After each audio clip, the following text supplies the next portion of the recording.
Muy buenas noches, mis amados hermanos en Cristo.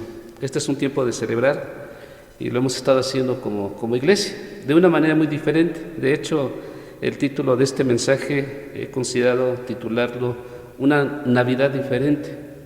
Diferente por muchas razones, y voy a tomar en cuenta cuatro razones que considero que en estos momentos hacen diferente esta Navidad. Y voy a invitarles a que vayamos al Evangelio según Lucas, en el capítulo 2, en el versículo 7, puede decirse que es el centro de difusión de todo el mensaje de la Navidad. Lucas capítulo 2, versículo 7 nos dice: y dio a luz a su hijo primogénito, y lo envolvió en pañales, y lo acostó en un pesebre, porque no había lugar para ellos en el mesón. El versículo nos habla del nacimiento de Jesús, pero también nos dice y nos especifica claramente la forma, el medio, el lugar en la que él tuvo que nacer. Yo no creo que esto haya sido casualidad. Había un propósito muy importante en la palabra de nuestro Dios para considerar el nacimiento de Jesús de esta manera, de una condición totalmente humilde. Recalco, me gustaría que tomáramos en cuenta otros versículos.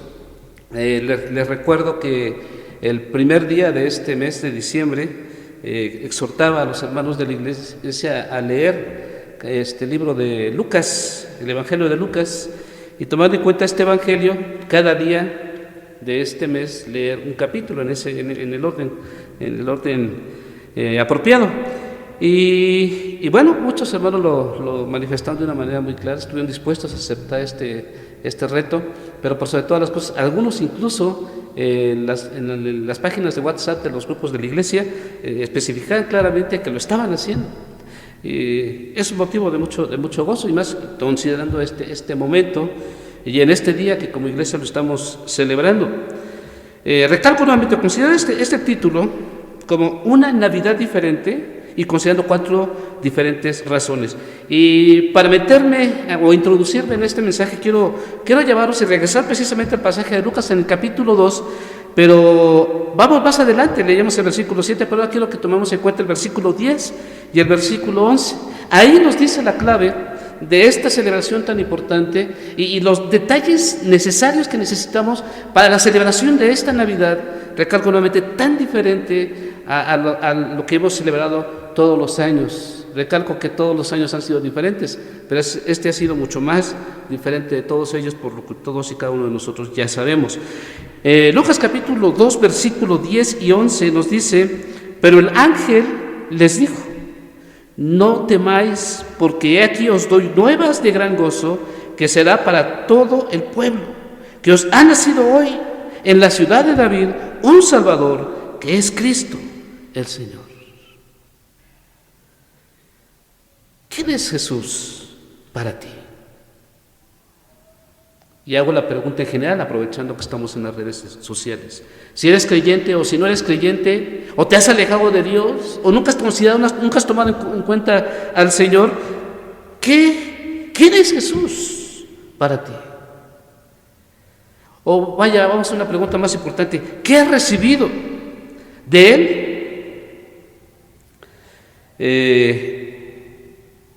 En tu vida.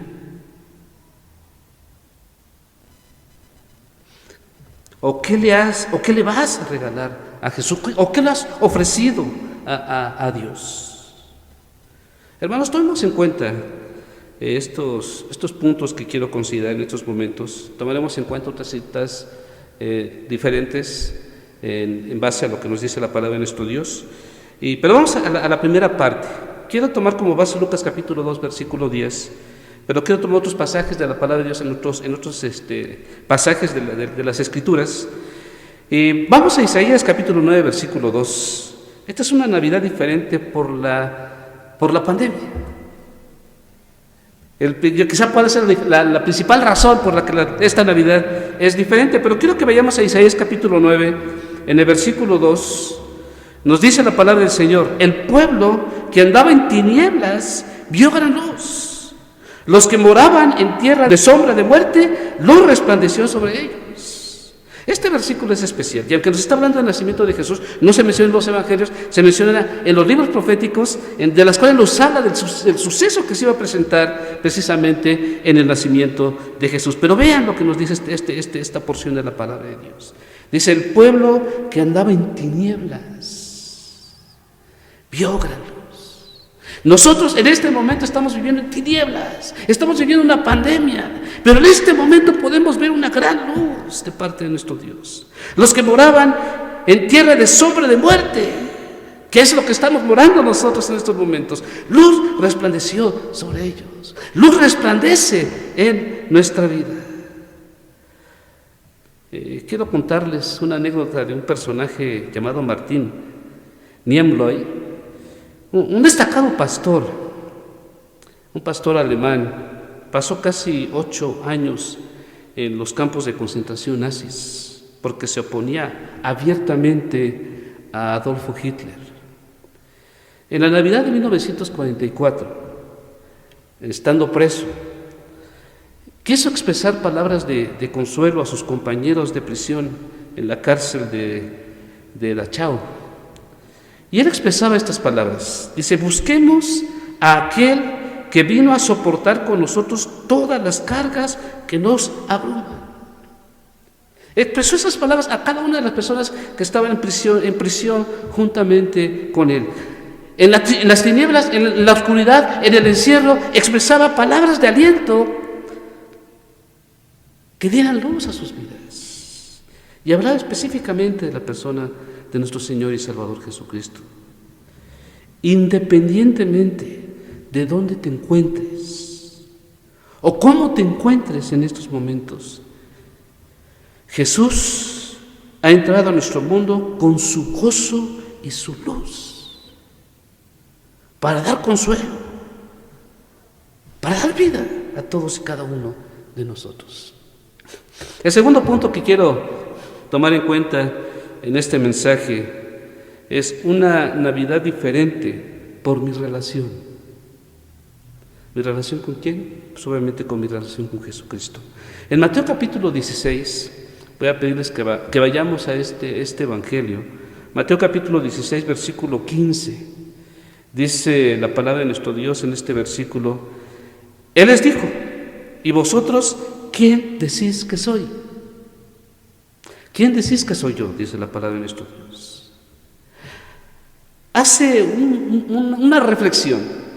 Detén el momento, dejan de hacer lo que estaban haciendo o de lo que estaban conversando, y Jesús se dirige a sus discípulos a que pusieran toda la atención en ese momento. Y les pregunta: ¿ustedes quién dicen que soy yo? ¿No han pensado en algún momento que Jesús les expresa esta pregunta a ustedes, a mí mismo también?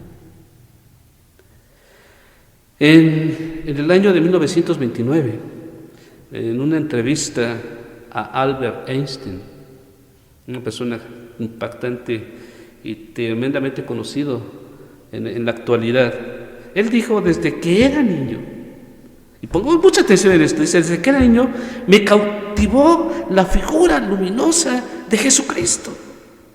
Nadie puede leer los evangelios sin sentir la presencia real de Jesús. Su personalidad palpita en cada palabra de Él. Qué manera de expresar, y recalco, Albert Einstein, que es el científico más famoso y más popular de todos los tiempos. Él reconocía a la persona de Jesucristo.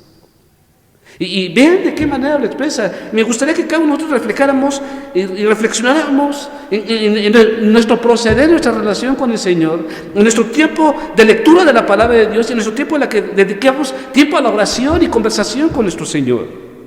¿Qué sentimos cuando lo estamos haciendo? Albert Einstein lo explica y lo dice así claramente, que él sentía de una manera impactante la personalidad y le palpitaba en su corazón cuando cada vez que mencionó una palabra de Jesucristo en las Escrituras. Así sucede en tu vida. Dice aquí la palabra desde que era niño. Hermanos, en el Nuevo Testamento da otros ejemplos de seguidores de Jesús, quienes percibían Quizá no de la misma manera, pero sí tenían ese algo especial en su relación con Jesús. En Mateo, seguimos en Mateo capítulo 16, nada más que vamos a ver un versículo antes.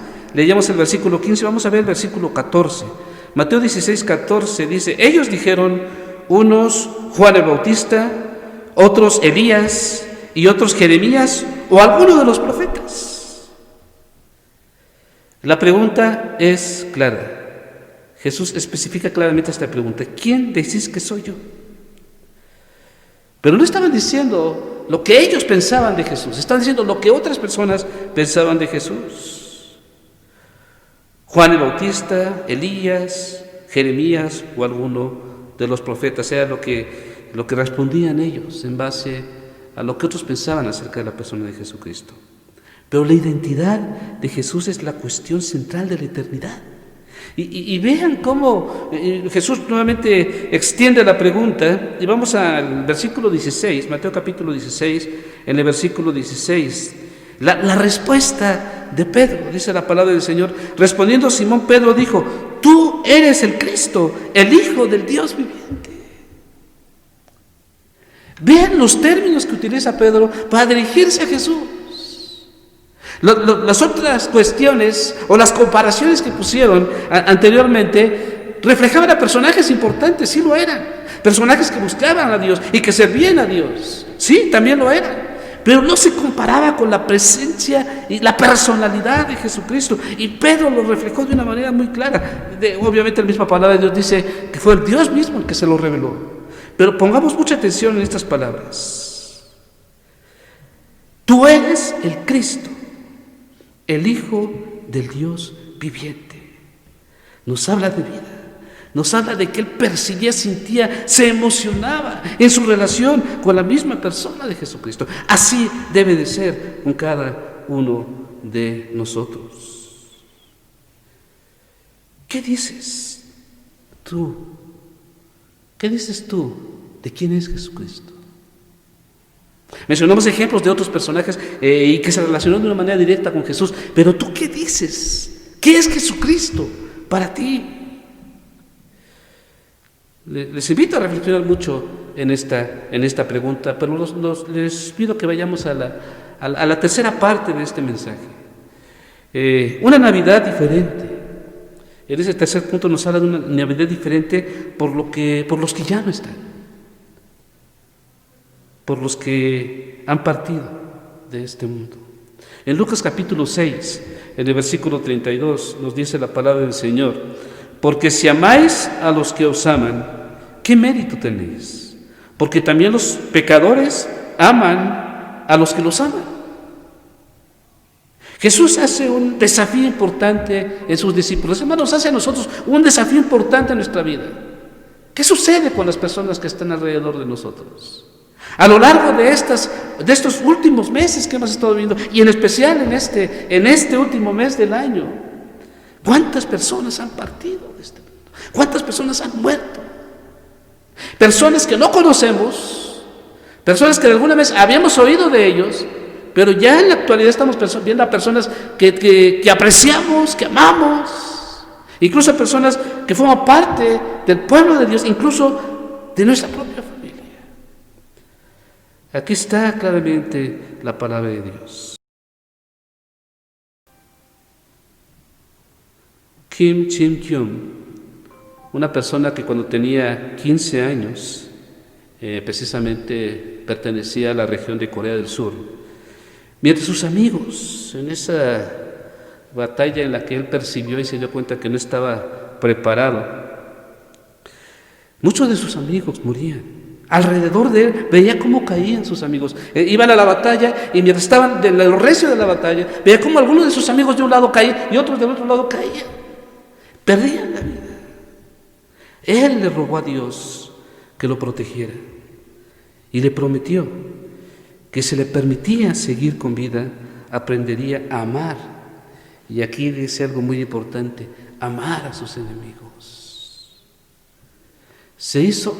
Pongamos mucha atención, se hizo amigo de muchos que antes consideraba sus enemigos.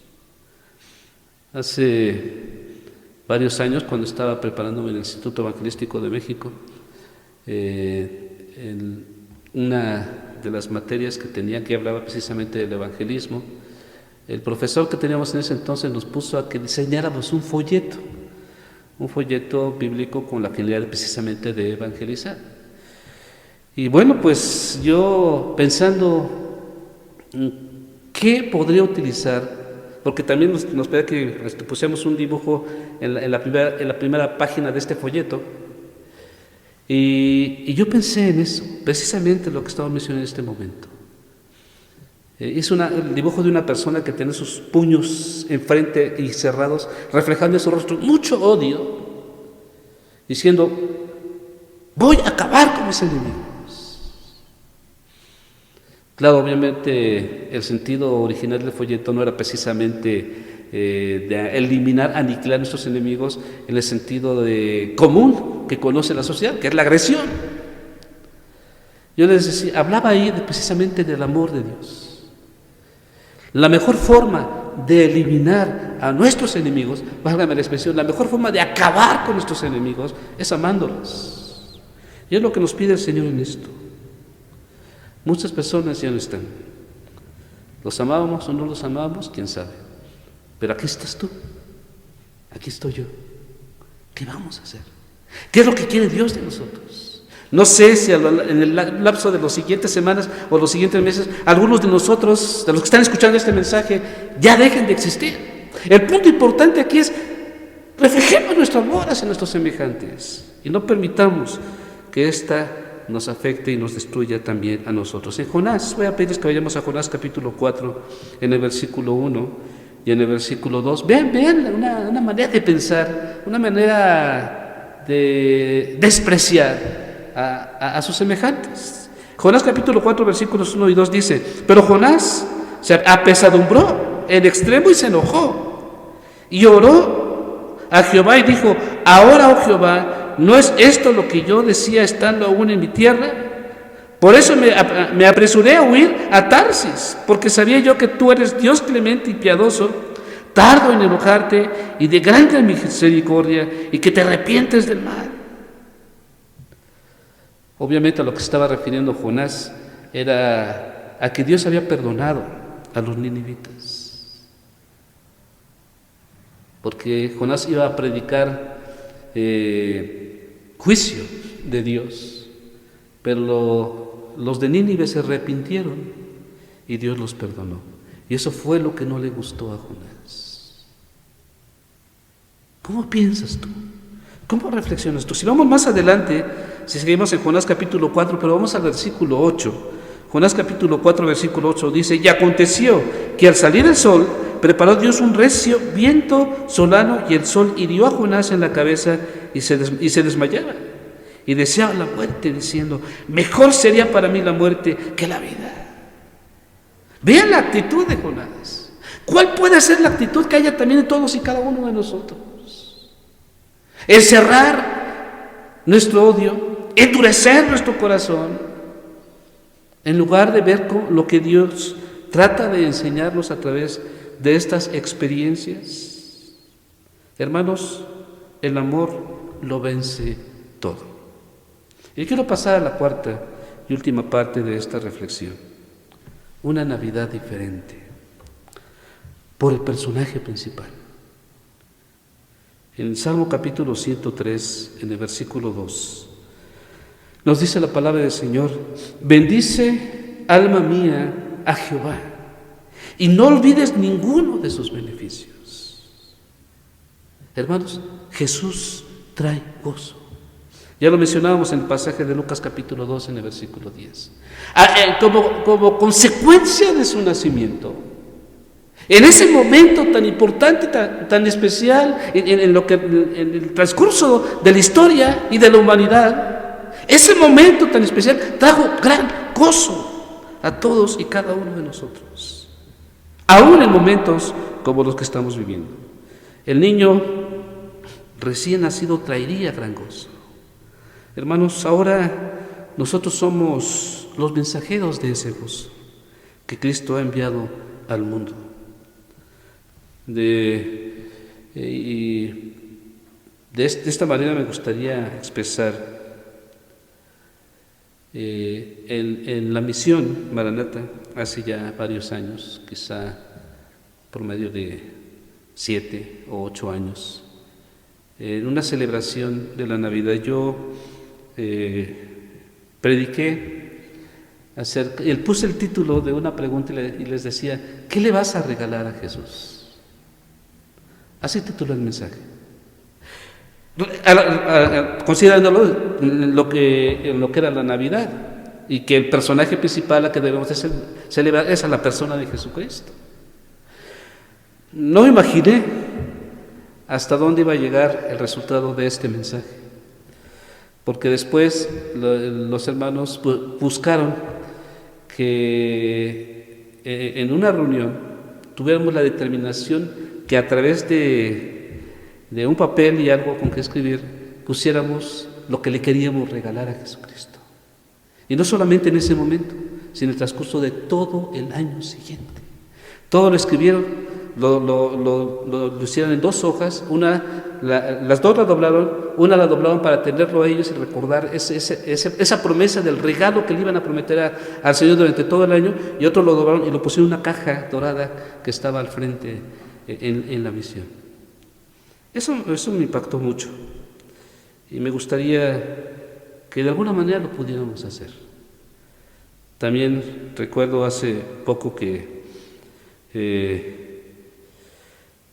veía algo parecido de las personas que se encargaban del ornato de la casa de Dios precisamente en la celebración de la Navidad. En un templo decidieron no adornar el templo. Querían hacer algo diferente y decidieron, en lugar de adornar el templo, a entregar en cada hermano que iba entrando a la casa de Dios en el momento de la celebración de la Navidad, se les entregaban 2 hojas, una hoja verde y una hoja roja, colores muy alusivos a la celebración de la Navidad. Y ya en un momento importante del servicio se les dijo que en una hoja anotaran lo que les gustaría que Jesús les regalara a ellos, y en la otra le pusieran lo que ellos le querían o lo que deseaban regalarle a Jesús. Este fue un parámetro interesante. ¿Cuál ha sido? Bueno, en base a estos ejemplos que les acabo de mencionar, quiero hacerles unas preguntas. ¿Cuál ha sido el mejor regalo que has recibido? Y no me refiero a regalos en el sentido general, me refiero a los regalos que Jesús te ha dado, que el Señor te ha dado. ¿Cuál ha sido el mejor regalo que Jesús te ha dado? Piénsalo. Yo no creo que haya sido uno nada más, te ha dado varios. Algunos ni siquiera se han dado cuenta de la gran cantidad de regalos que Dios les ha dado y reflejando su gran amor en sus vidas. ¿Cuál ha sido ese mejor regalo? Ahora, pregúntate, ¿cuál es el mejor regalo que yo le he dado a Jesucristo? Me gustaría que reflexionáramos mucho en estas preguntas. Si tuviéramos que hacer eso, y yo los exhorto a hacerlo, ¿qué pedirías y qué regalarías? ¿Qué le pedirías al Señor? Ya no hablemos de lo que Él nos ha regalado o de lo que nosotros le hemos regalado. ¿Qué le pedirías al Señor que Él te diera? ¿Y qué le regalarías al Señor? Tiempo presente. Piensa mucho en esto. Verdaderamente, y quiero terminar con lo siguiente, verdaderamente la Navidad es algo sobre lo cual se habla mucho. Muchas cosas para bien, muchas cosas para mal. Muchos que están de acuerdo, muchos que no están de acuerdo.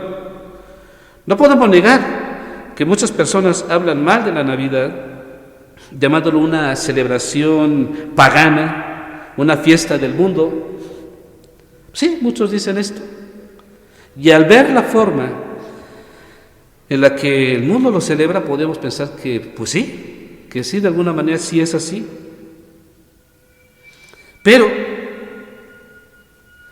para nosotros trae gran luz y gozo.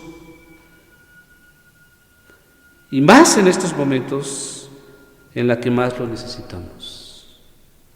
En Juan capítulo 3, versículo 16, voy a pedirles que vayamos a este versículo. Nos dice la palabra del Señor: porque de tal manera amó Dios al mundo, que ha dado a su Hijo unigénito, para que todo aquel que en Él cree no se pierda, mas tenga vida eterna. Nosotros somos ese principio. Hermanos, la buena noticia del nacimiento de Jesús es motivo de gozo para todos. En un momento en la que lo que menos existe es el gozo, viene a través de la persona de Jesucristo ese gozo. Este es un momento en el que se refleja la luz del Señor y el gran gozo en nuestras vidas, a pesar de las tremendas y críticas situaciones en las que estamos viviendo en la actualidad. Les mencionaba 4 razones por las que esta Navidad es diferente. La pandemia, que tanto te está dejando. Mi relación con Jesucristo. Al experimentar todos estos momentos, ¿qué he sentido de Jesucristo? ¿Cómo he percibido su presencia? ¿Cómo ha transformado mi manera de pensar todo lo que estamos viendo en mi relación con Jesucristo? También mencionaba a las personas que ya no están. De la iglesia, el único hermano que ya no está es nuestro hermano Cecilio. Pero hay familiares y amistades de los hermanos que asisten y que son parte de la iglesia, que también hubo personas que ya han partido. El caso de la hermana, nuestra hermana Lupita, María Elena, el caso de nuestro hermano Gavino, de nuestro hermano Everardo Zuna y muchos otros hermanos, nuestro hermano David Ramírez, que han partido de este mundo. Y eso nos hace de alguna manera sufrir esta pérdida temporal. ¿Qué nos ha dejado esta experiencia en nuestras vidas, en esta celebración de la Navidad que ahora es tan diferente? Y algo más, el personaje principal, Jesucristo. ¿Qué está haciendo Él en nuestras vidas? ¿O qué estás haciendo tú en tu relación con Él? A diferencia de otros años, en la que nos concentrábamos tanto en la celebración de la Navidad, pero no tanto en la persona de Jesucristo, sino en nuestros seres queridos, en nuestros familiares. ¿Qué tanto vas a considerar este momento, esta celebración tan diferente, pero concentrándote en la persona de Jesucristo? Termino con lo siguiente. En alguna ocasión les mencioné que una sobrina, una niña de aproximadamente 8 años, en una Navidad de hace aproximadamente 4 o 5 años, estando en la casa de mi suegra, pues estábamos sentándonos en la mesa para disfrutar del suculento alimento de esta celebración. Y esta pequeña puso en una silla, la vi que estaba ahí escribiendo en un cartón, y ahí estuvo ahí muy concentrada en lo que estaba escribiendo. Al final vi que lo que había escrito lo pegó en una silla, y lo que había escrito decía: exclusivo para Jesucristo. Pues me dio mucho gusto que haya hecho eso, pero a mí me impactó mucho, porque desde que puso esa hoja ahí sentía hasta escalofrío, porque percibía la presencia del Señor que estaba presente en su celebración. Gracias a la determinación de esta niña. ¿Qué vas a hacer tú en esta Navidad tan diferente? Que el Señor nos siga bendiciendo.